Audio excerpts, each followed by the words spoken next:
Welcome back to Just Chattin', and this is the series of videos we do on Thursday and Sunday evenings just for our own entertainment. And in case you hadn't noticed from the tail, I do have Audie with me today. Let me just pick you up. Do you want to look at the camera? No. He's very sulky today, and there's a reason for this. After Nutmeg and the Sock Puppets' latest adventure in New York, I started checking out the take that other YouTubers had on this. And I want to thank the Royal Grift who read Nutmeg's comments instead of just playing her voice, because I kind of got blindsided with another channel that did have Nutmeg's actual voice, and Audie bit me. This is the first time he has reacted so negatively. He always reacts negatively to the sound of her voice, but he's never attacked me before. Although, to be fair, once I realized how unsettling he found it, I started using earbuds whenever I would listen to anything Nutmeg herself was actually saying. But yeah, I kind of got blindsided by this, and by the time I got to the computer to shut down the audio, Audie was upset. And here, let's see, where is it? Can you see it? That is an Audie bite. He actually bit me because he was so distressed by this. And yeah, he blamed me. So it wasn't my fault. I didn't make that video, just so you know. So yeah, thanks to the Royal Grift, I appreciate the fact that I could actually hear what she was saying without torturing my cat. So he's been upset and unsettled. Nevertheless, we are still going to discuss Nutmeg. We are just not going to include any audio clips of her, out of deference to the cat's delicate sensibilities. So we'll be back in a minute.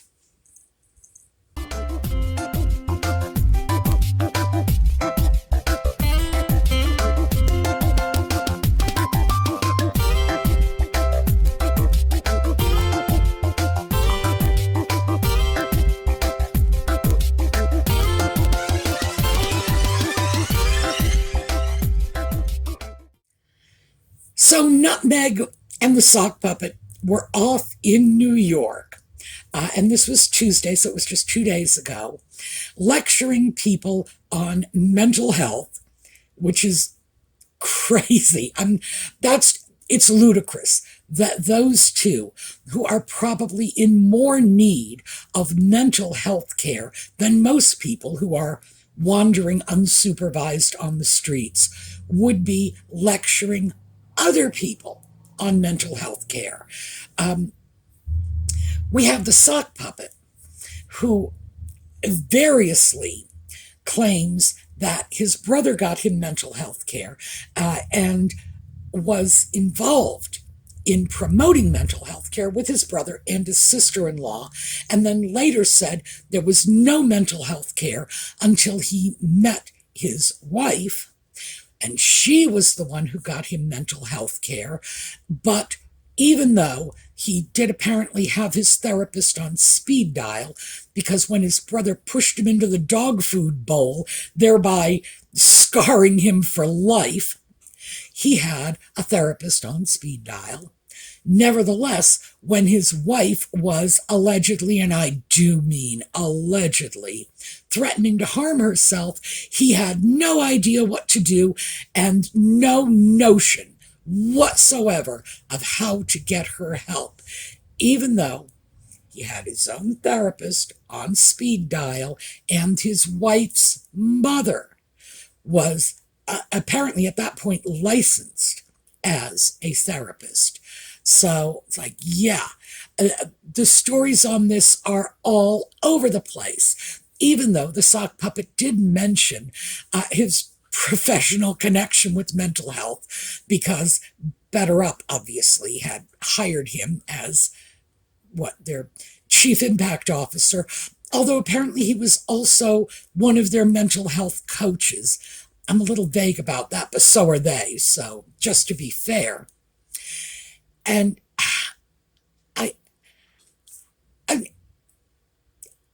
don't even know what to say about that. I mean, that would be like making Adolf Hitler the vice president of the Jewish Defense League. The sock puppet is cracked. He is so cracked that it's just spilling out the creases. But yes, he's a mental health coach. So they are claiming all of this authority on issues of mental health and on issues of family.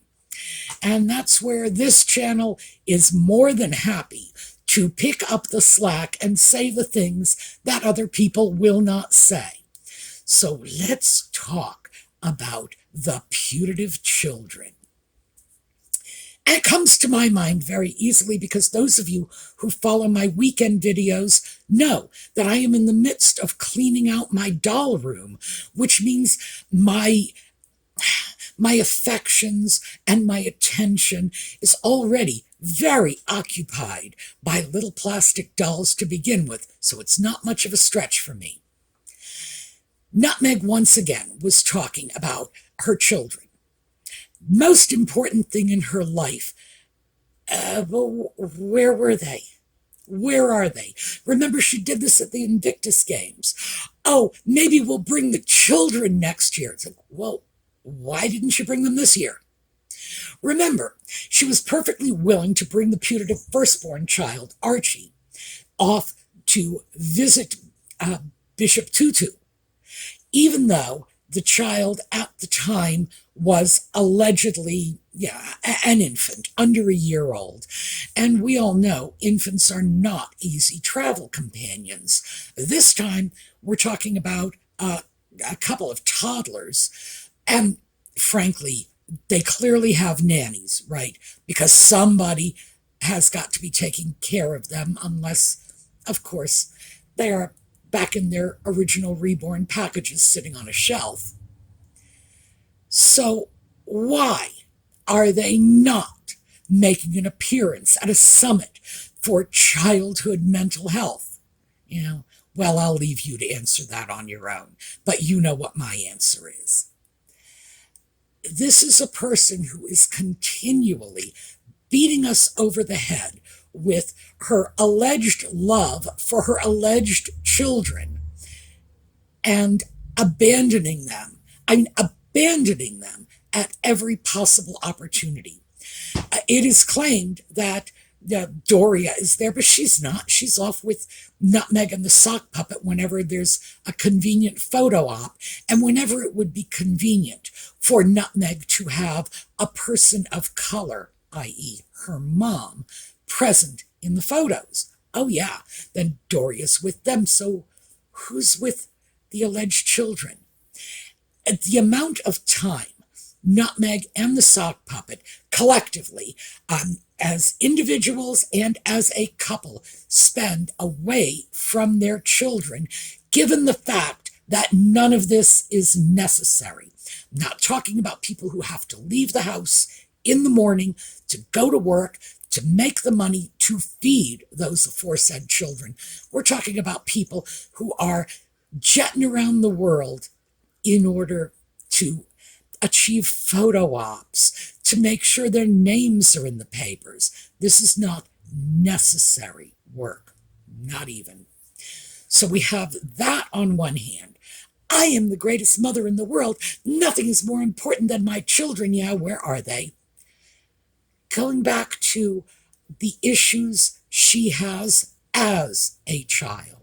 Oh yeah, her mother is underfoot all the time. But again, her mother is sort of a prop. Doria comes out when it's important to have a woman of color standing by her. Other than that, the rest of the family can go to hell in a handbasket for all she cares.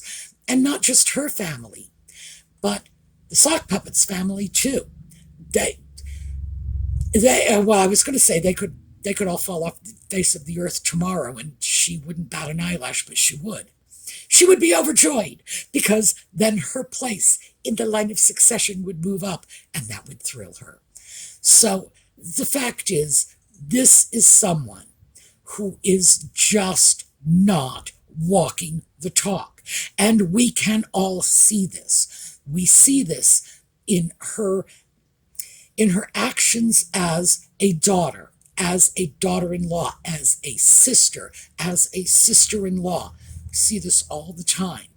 And certainly we see this in her actions as a mother.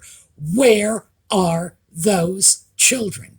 And I know a lot of people out there are highly critical of the fact that I maintain strongly that on at least one occasion that I will swear to, she used a doll instead of a real baby. And Lord knows how many other occasions that took place. Because if it happened once, you know the door's open for it to have happened again. I have no idea if these children exist or they don't exist. But I will tell you this, the more time that goes by, the stronger I am leaning toward the idea that they don't exist. They don't. Why should we be worried about talking about these children if they're not real? If we're talking about reborn dolls instead, if we are talking about small actors or the children of friends, or who knows what's going on. I certainly don't. I'm not going to pretend I know the full story of these children, because frankly, I don't think anybody does. I wouldn't be surprised if Nutmeg herself didn't know. But where are they? While she is lecturing other people on how to take care of their children, who's taking care of her children? She threw this quote out. And of course, we're all familiar with this because Hillary Clinton used it in her, Takes a Village to Raise a Child book. And I was surprised by that one because Hillary Clinton claimed that it was an African proverb. Well, interestingly enough, in 2016, National Public Radio, and National Public Radio is... I don't want to say that there's a political agenda there. I don't think that would be fair. What I am going to say is it seems to me much of the time to be just a little left of center. And that's okay. I should probably go over and get my NPR hat and stick it on my head. I like National Public Radio. So hold on.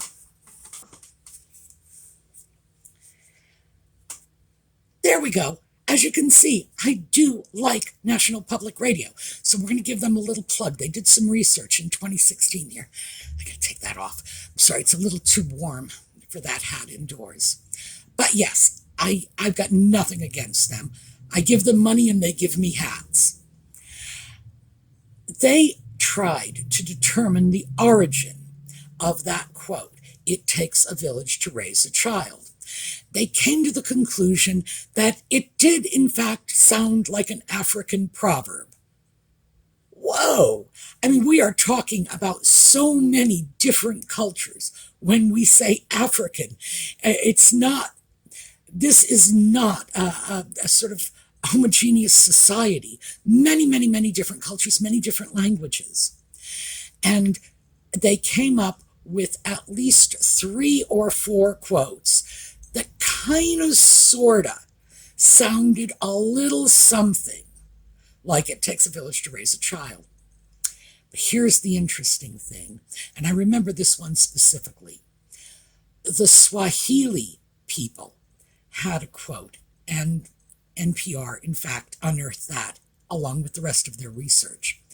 And their quote was, "Whomsoever is not raised by the mother will be raised by the world."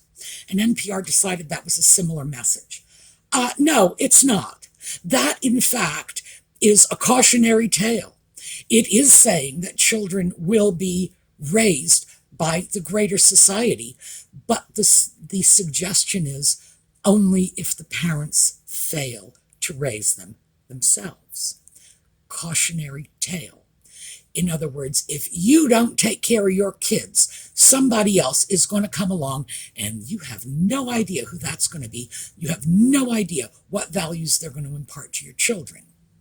Now, having said all of this, and in the interests of transparency, I really need to tell you, personally, I do not believe the village ought to be raising anybody's children unless they absolutely have to. In other words, there are always circumstances when the greater society must step in. But absent those circumstances, I do believe that parents should have the right to make determinations about how their children are raised, within reason, of course. And I think in most areas of the industrialized world, we have some good guidelines in place. But keep in mind, this theory goes back to the earliest days of colonial America. And at this point, I'm talking 400 years ago, Plymouth Colony. If parents failed to educate their children, and mind you, this was in the days before the notion of free universal education ever lit into anybody's head, parents were required to raise their children. They were required to provide them with education, and that education would have to be suitable to the parent's station in life. So, if you were a farmhand, for example, if your kids could read and write well enough to stumble through a few passages in the Bible, you were golden. On the other hand, if you were a lawyer, that wasn't going to cut it. And the society, Plymouth Colony, would indeed and did remove children from homes where that duty to educate was not being met. What they would do with the children is they would farm them out as indentured servants to other families who would agree to educate them in exchange for the child's labor. And I know that sounds very harsh for us today, but it's awfully important that we keep in mind that 400 years ago, children from the time they were old enough to walk were doing work around the house, around the farm. It was just the way it was. So there you go. A little bit of educational history in a nutshell. The point is, the village raising your child was a threat. It wasn't a reward. It wasn't the sort of thing where people said, oh, isn't this lovely? The village is raising my kids. People would hang their head in shame because they had failed in their duty, meaning that the colony had to take over the responsibility.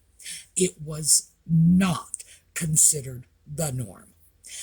So, once we keep all that in mind, now what we need to do is look at how all this fits in together.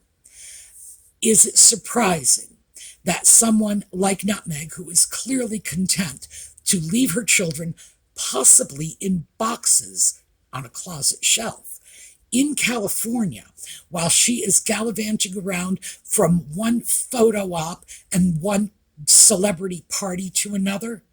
Oh, I don't think that's surprising at all. I think she would actually love it if the village just came in and took over and raised them for her. Is that a message that the rest of us should be getting and accepting? Oh, I don't think so. And then we have the other layers of utter nonsense, which is, of course, what they want to do. Their reason for being at this mental health conference in the first place was in order to advocate for the censoring of social media. Now, the problem with that is interrupting a child's access to information is not necessarily a good thing. By the way, it's not necessarily a bad thing. All depends on the type of information. Do I like the idea of 6 or 7-year-old children on the dark web looking for hired assassins? Of course not. Absolutely not. Do I think there is far too much explicit sexual content available, not just on the internet, but on the airwaves, television, movies? Absolutely, I do. No question about this. But it's important to keep in mind, I'm almost 70 years old. I ought not to be making those decisions because I am not a young 30-something parent coping with this. My time in that situation is long past. So when I start pontificating on this, I'm doing it from the sidelines, and I know this. Nevertheless, when we start to look at things like censoring social media, where does it end? Do you censor social media for children, but not adults? How do you do that? How do you make sure the social media content you are putting out there is only for children? Now, I know with my own channel, and we've discussed this before, I have little Evelyn. She was an early viewer, like from the beginning of the channel when she was barely old enough to walk. And I trot little Evelyn around all the time. It's like, here, let's look at little Evelyn, my littlest subscriber. I try to keep my channel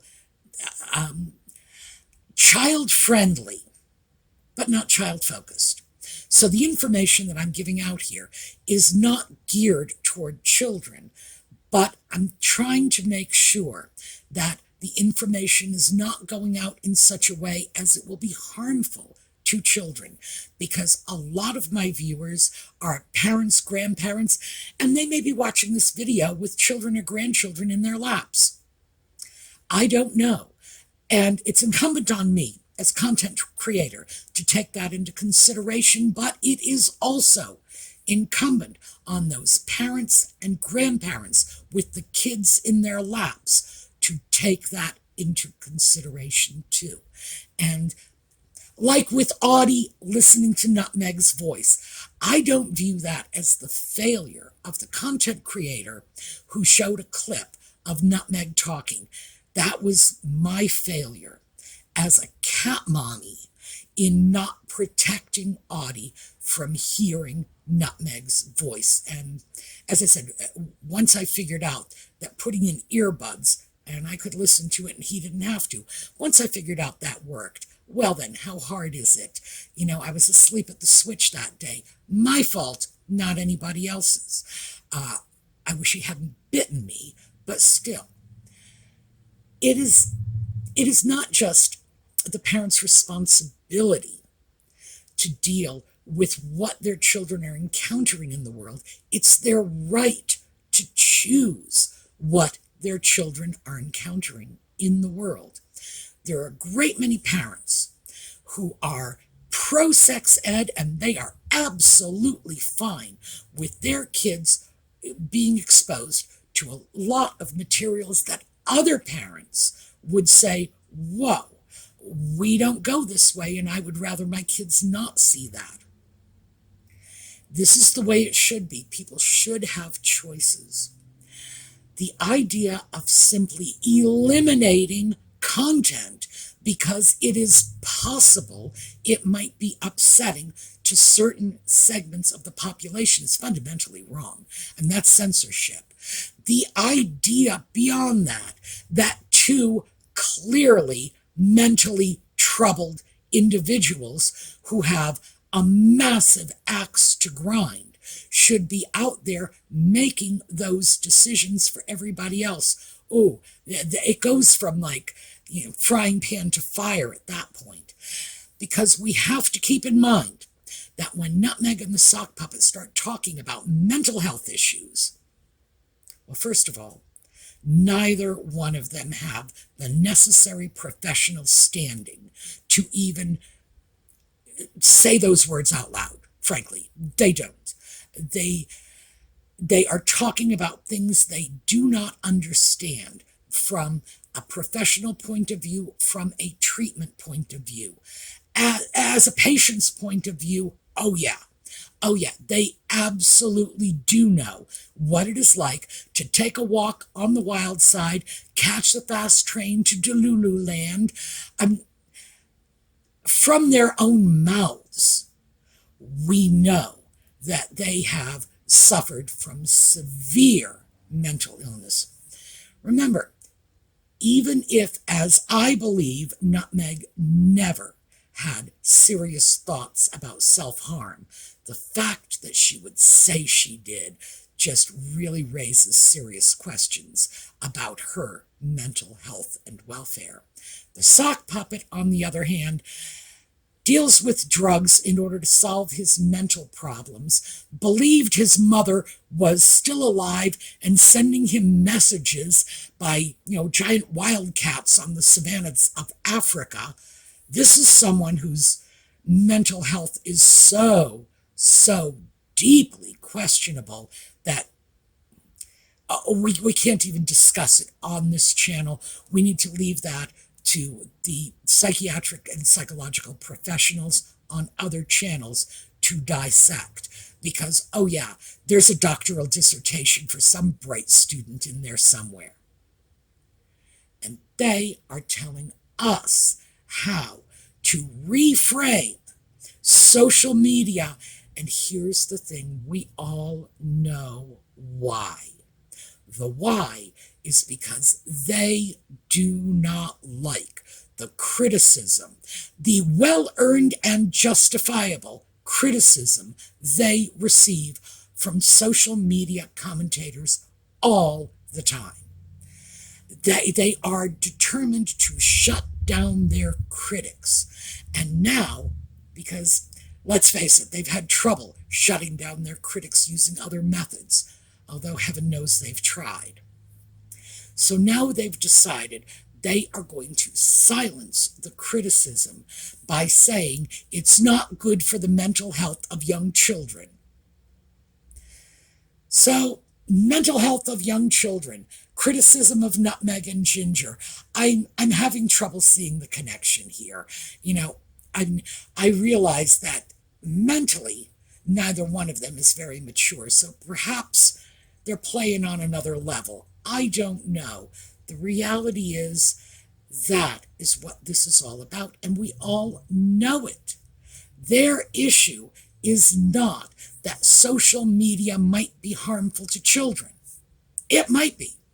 The simple truth is kids have access to so much more information today than kids did 50 years ago, 30 years ago, even 20 years ago. And there are not a lot of child-friendly safe spaces for them on the internet. There was MySpace for a while, and I understand I never really knew much about that.